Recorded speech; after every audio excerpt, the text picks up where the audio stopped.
The first thing I heard from my wife after 2 months on the road wasn't hello. I stood in the bedroom doorway with a rolling bag and a box of Naperville chocolates I didn't even like, and from under the comforter came, "I have a headache." No turn of the head, no smile, just a flat line delivered to the ceiling like I was a neighbor who wandered in. "It's me," I said, then regretted saying it. "Obvious. Please, not now. 2 months, Meg. Your absence wasn't that hard." That was the moment the temperature dropped for good. The alarm loaded in my stomach. I set the bag down, placed the box on the dresser, and watched a woman I knew by the layout of her freckles refuse to look at me. I stayed standing. She kept breathing like I was air conditioning noise. If I'd known where it was headed, I would have slept at a Marriott that night and saved the sheets the insult. I tried to reset in the morning. Coffee, eggs. I cracked hers separate out of habit. She used to swear she could taste when the yolk broke. She came downstairs in a robe, bypassed the stove, and poured only her cup. "You want breakfast?" I asked. "I already ate at my desk," she said, tapping her phone. "Same kitchen, different planet." I set my plate aside. "We need to talk. I have a 9 a.m. with the regional team," she replied, holding the mug with 2 hands like a shield. "Don't make this a thing." "It is a thing. I'm not in the mood for a performance." She turned like the conversation had hit a wall only she could see. "Who is he?" slipped out. First time I asked it in 10 years together. First time the word even touched my tongue. Megan's face didn't twitch. Just nothing. Silence. Then, "I have to go." She left her plate clean and me with the noise of the fridge. That was the start of the ghost routine. She brewed for one, ran a washer for one, filled the dishwasher like my plate carried a fee.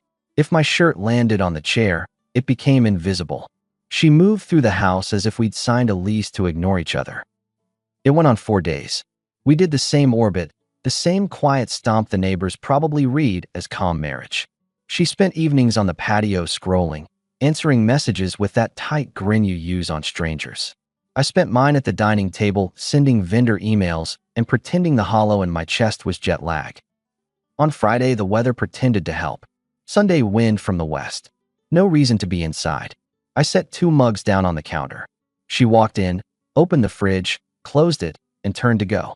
I reached out to stall her with a fingertip to her forearm. Minimal contact, nothing dramatic. She wheeled and struck me, open palm to my cheek. Not a shove, not a flail. A clean, decided slap. "Don't touch me," she snapped. I said don't. I stood still, palm flat to the cold counter. The sting wasn't the point. It was the choice. "Okay," I told her, voice level. "Boundary observed." Her breath sawed for a second. She expected the explosion, the plea, the whole predictable male scene. I took my hand off the counter and spoke like I was booking flights. "We do it one of 2 ways. Either we talk honestly, or you celebrate your birthday at your parents' place without me. Pick." "That's ridiculous," she shot back. "It's adult. You vanish for 8 weeks and then start issuing rules. I work." That's what the 8 weeks were. I kept my tone steady. "I'm not a punching bag, words or otherwise." She blinked twice, recalibrating. "I'm tired," came out next, soft, almost sympathetic. "Work's a mess. We've got quarter end and a new guy forgot to lock out a file. I've been the plug for everyone. I shouldn't have, okay? I shouldn't have snapped." There it was, the flip to syrup. Her eyes went wet around the edges, voice lowered half an octave. She even stepped closer like proximity made it an apology. "Understood," I said. "I prefer honesty to theater." "Don't do that," she whispered. "Don't make everything a test. Then we'll talk tonight." "I'll try," she said, and kissed the air near my shoulder on her way past. Light, performative. The first soft mask. If it fooled me, I let it sit for an hour. Then I moved by my own rule. Stop waiting for warmth that isn't coming. At her birthday barbecue 2 days later, the yard looked like she had stolen a Pinterest board.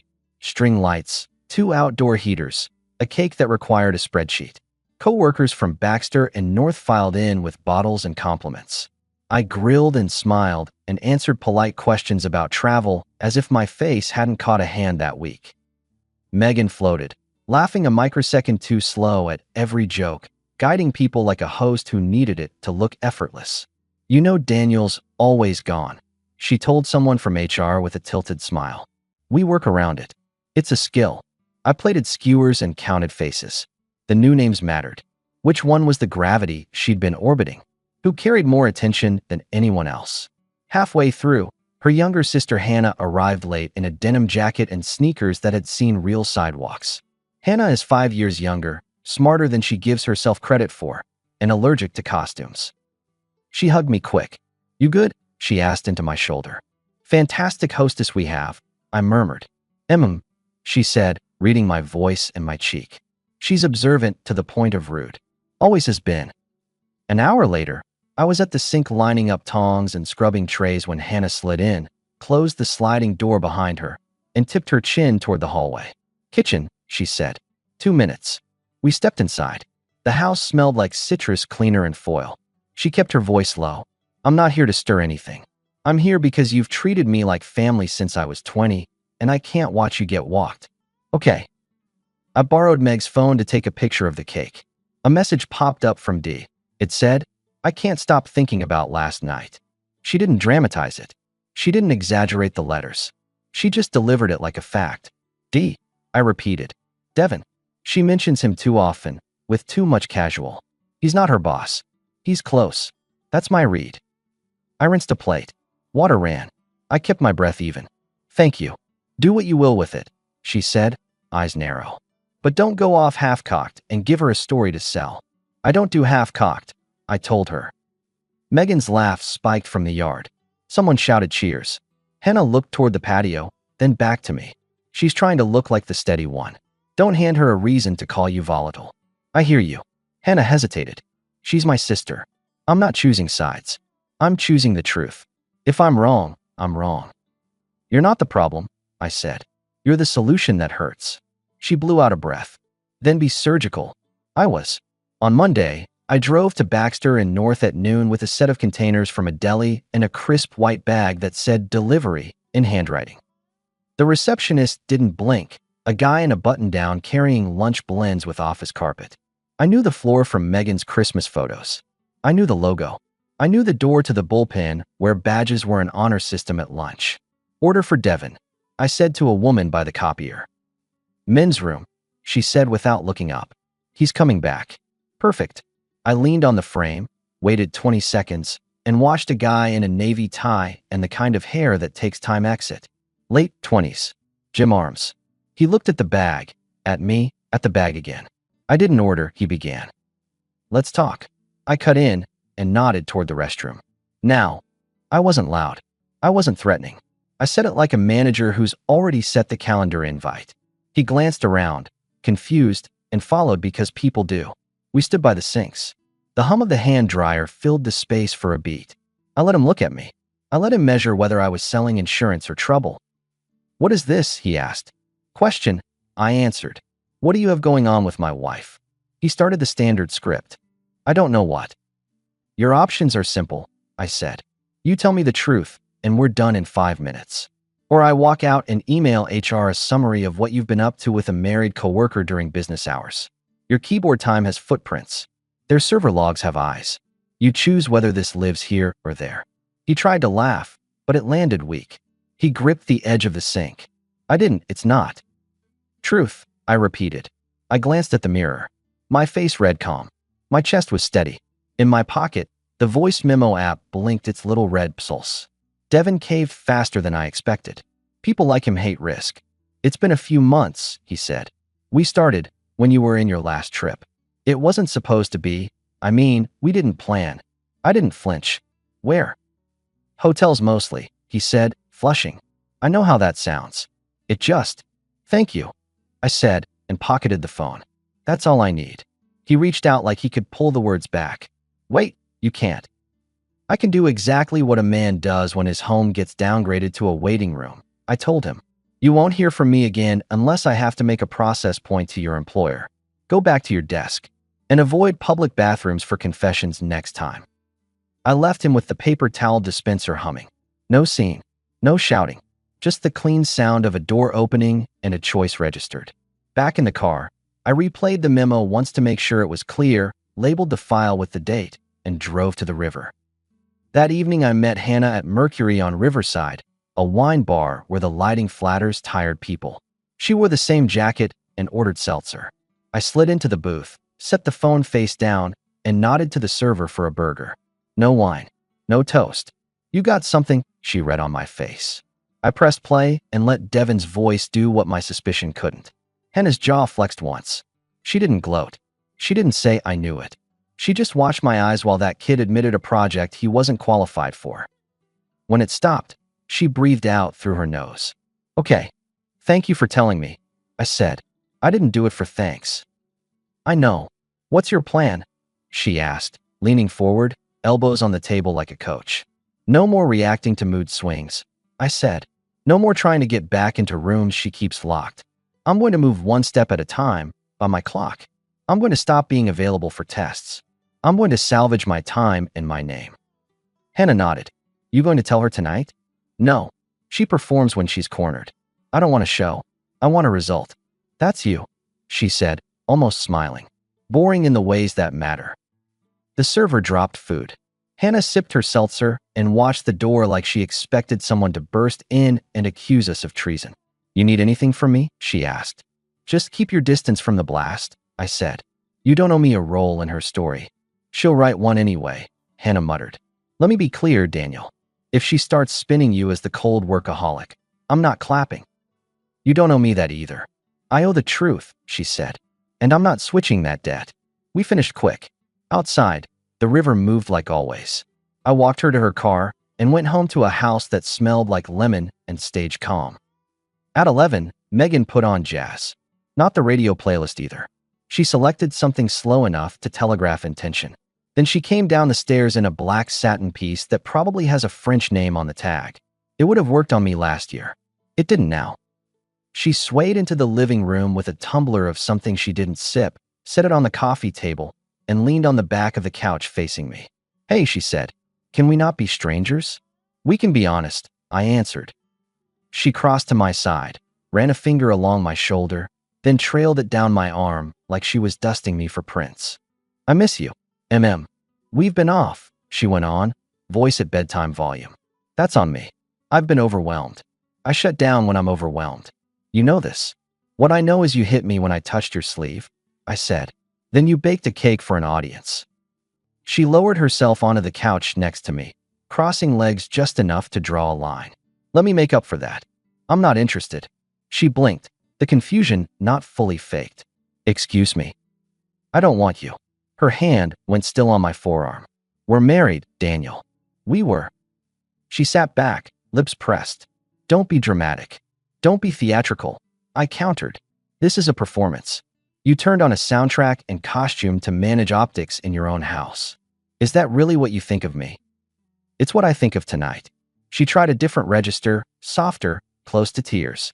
We can fix this. We've come back from worse. Maybe not worse, but we can get back to the team. I want that. You want control, I said and stood. You can have the living room. I'll take the guest room. Daniel, don't walk away from me right now, she said, voice rising a notch, the jazz track swallowing the edge. I'm walking toward the only peace in this house. I picked up my phone and the book I hadn't finished on the plane. Good night. She watched me go with that glare that says, you're not playing your role. I closed the door to the guest room and slept without dreaming. In the morning, I showered, put on a jacket, and drove to the courthouse. I didn't announce anything. I didn't hint. I slid papers across a counter and did what grown men do when the ground is finished. On the way back, I stopped by a print shop and opened a box account. If you want to shake hands with your future, you pack your past well. I made a list of things to move and times to move them. That evening, we had dinner at the Bradleys, mutual friends with a patio and 2 golden retrievers who love anyone who carries a plate. 10 years of gatherings there had trained my face to look pleased. We sat with 4 couples, laughed at the same neighborhood jokes, and ate grilled salmon like nothing in the world could break. Halfway through, Megan raised her glass. To Daniel, she said, smiling warm enough to frost glass. How's it feel? 2 months without closeness. Did you enjoy your quiet little hotel life? A few chuckles, a few glances around the table that said, we shouldn't be hearing this. I put my fork down. Hotel pillows are terrible, I offered. You know that. She cocked her head, eyes on me, expecting me to play the guilt card, to scramble. The table went still in that way groups do when something sharp has been said on the table.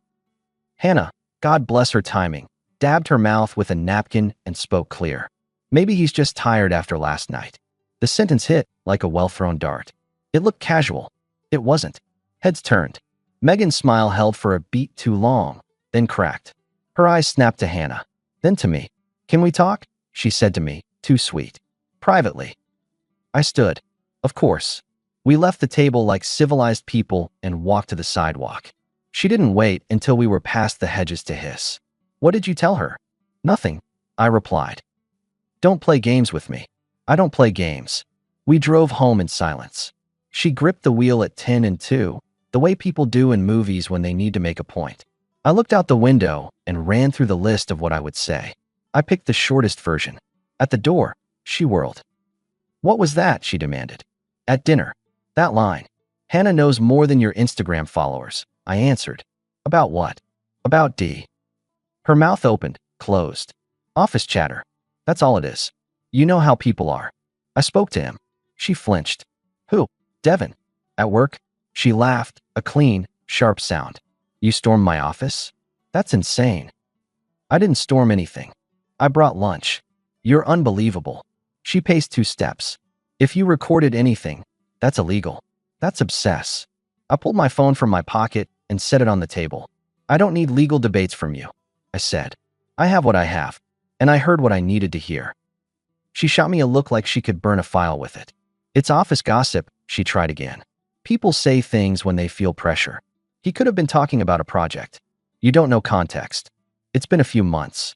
Started when you were in your last trip. That was the context.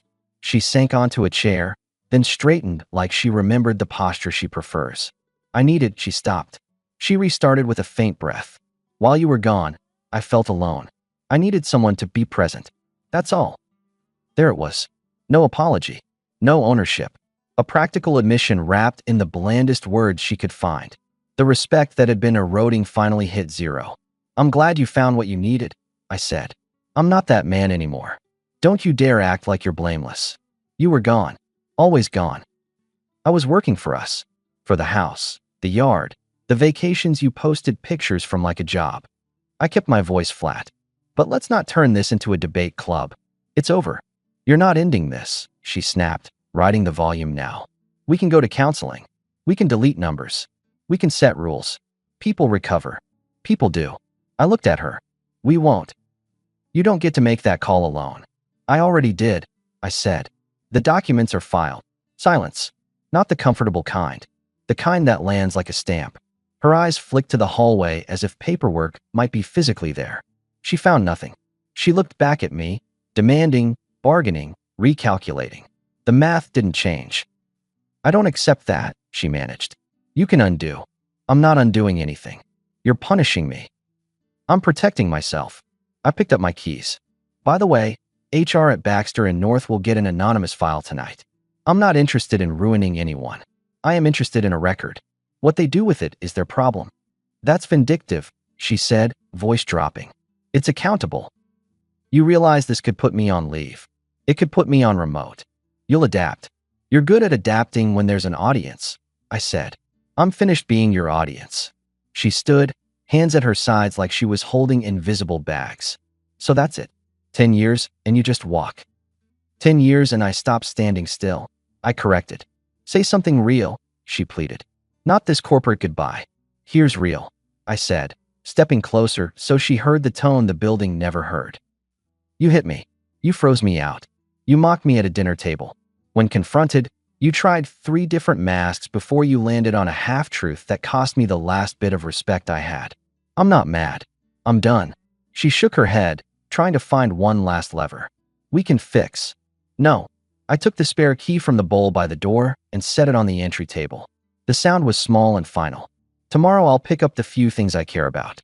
You can keep the rest. Consider it a parting gift. You can't just. I can't, I said and walked out. In the car I sent a single email from a new account with a file attached and a subject line that contained dates. I didn't include names beyond what the recording already contained. I didn't editorialize. I didn't sign it. I hit send and put the phone face down. By noon the next day, Devin went out sick. which I later recognized as administrative leave. By the end of the week, Megan's calendar read remote more often than it read conference room. I didn't celebrate. I organized. Movers came. I boxed my books, my tools, my photos with the guys from college, the one watch my dad left me. I carried myself through a checklist like a man pulling cables out of a dying machine. Megan swung between sugar and stone for 48 hours. She tried the penitent routine. I was scared. I messed up. She tried the attack.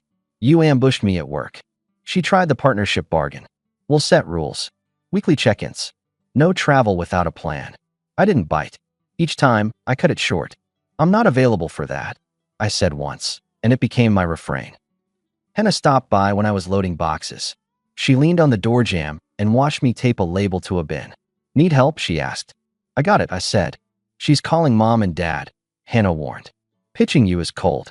The story is you've given up because work changed your soul. Work does that, I said. To both of us, apparently. You want me to correct her? You do what allows you to sleep. I'm not campaigning. Hannah nodded. Good. Campaigns take more lies than you own. 2 days later, I moved into a rental across town with a garage big enough for a workbench. I slept on my own mattress in a new room and realized how light a bed can feel without performance next to it. Megan texted twice. We need to talk today. No, we don't. You're making a mistake. I've made a decision. Then came the extended play, long messages, bullet points about hope, words like rebuilding and growth and foundations. She didn't mention the night with Satin or the slap or the joke at dinner. Those vanished. Her favorite trick, reality revision, ran into my favorite trick, non-participation. A week later, I met the guys from my old basketball run at a bar that pours a decent rye and keeps sports on mute. Brad, our host from the dinner, clapped my shoulder. Heard there's turbulence, he said carefully. The plane has landed, I told him. Need a couch. I need a quiet Saturday. He grinned. We can supply half. We watched a game, we talked about traffic like bored dads, and I didn't mention Megan's name once. It was the most peace I'd felt in months.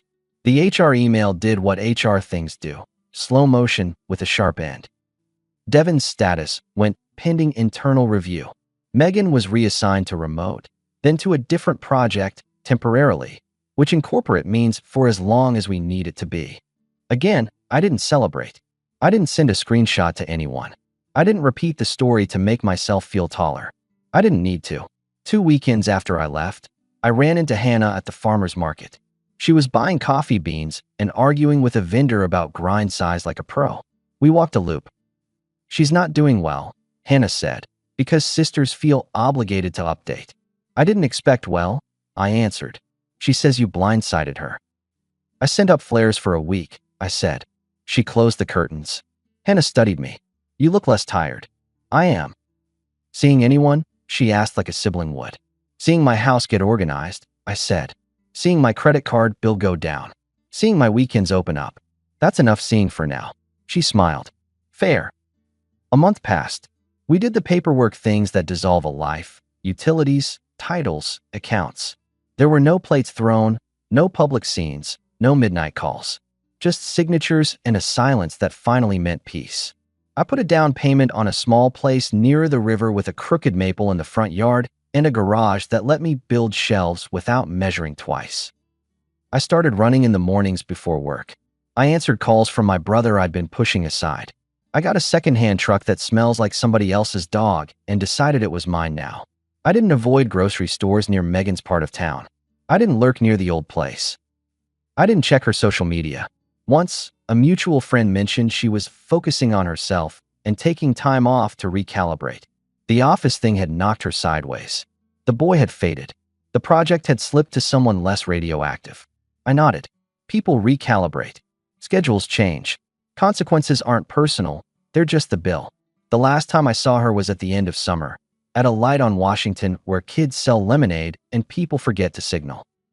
She was in her car, hand on the wheel at 10 o'clock like always, staring straight ahead. The radio made her lip move. She didn't look over. I didn't honk. The light turned green. We both drove. If you're waiting for a grand line, here it is. I didn't win. I just stopped losing. I didn't get revenge. I got quiet. I didn't fix her. I fixed my schedule. I learned that you can be right on paper and wrong in your gut if you keep staying where you're not wanted. And I learned that once you say enough to a person who runs on control, the entire stage collapses under their feet because the audience left. Now I wake up in a house where every room is the right temperature. I cook for one and like it. The guys come over on Sundays for ribs and a game. And the only joke about me is how I overdo the dry rub. I'm seeing someone, slowly. A woman named Laura who teaches high school math and refuses to inflate anything. We go to breakfast places where the waitress calls everyone Han, and we walk the river after. I don't paint her as an antidote. She's just a person who says what she means and holds eye contact without trying to win. I hear about Megan in the margins. She's still at Baxter and North, but at a different desk. People don't come by her cube as much. Remote turned into hybrid, which turned into obscure. Her Instagram got quieter. That's not my news anymore. I don't tune in. My favorite thing in the garage is a pegboard with outlines for each tool. Everything has a shape it fits now. Everything has a hook. When I hang the hammer, I don't think of anything except how it lands in its place. On the day I moved fully out, when the last box went into the truck, Megan stood on our old porch and watched the space I left behind. She didn't cry. She didn't beg. She looked like a person who realized the script only works if the other actor shows up. I closed the hatch, walked around to the driver's side, and said the last true thing I had. Take care of yourself. She lifted her chin like that meant something else. I got in, turned the key, and drove away. That's the whole story. No fireworks. No speeches. Just a man who stopped participating in his own disrespect and made it to the other side with his face forward. You can call it cold if you want. I call it warm-blooded sanity.